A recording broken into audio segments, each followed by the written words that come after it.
I'm Adam Anschel for Pro Football Weekly, joined by senior editor Eric Edholm as we take a look at the draft historically pick by pick since the year 2000. Eric, we're up to the 4th pick overall. What did you find at this slot? Well, we found a lot of trades. This was a spot where there's a lot of activity. Obviously, early in the decade, there were some hot names on draft day, guys like Dwayne Robertson and Mike Williams, the big offensive tackle, who's still in the league, but not quite the player that everyone expected him to be. So this was a lot of action at this pick, although it didn't net very much historically over that period.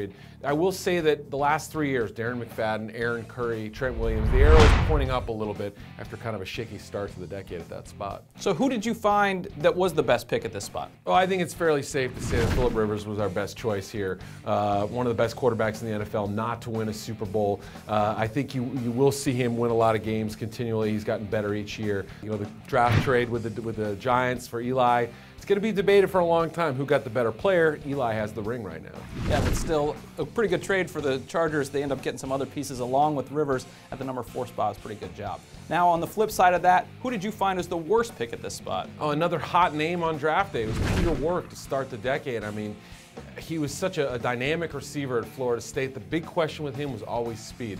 I remember at his pro day him running a 4.6 and people saying it was a slow surface. Well, it turned out he never had that speed, and he's been able to translate those skills, especially as a punt returner, to the NFL level. Pretty average player in the league. And to be drafted that high and really not pan out. It was another one that kind of reminds you of Reggie Bush. It was so good in college, it's hard to fathom that they couldn't have made it work in the pros, but the way it turned out. We appreciate it, Eric. We'll keep checking back for more draft pick information. For all of the best draft information around, make sure to go to ProFootballWeekly.com or follow us on Twitter.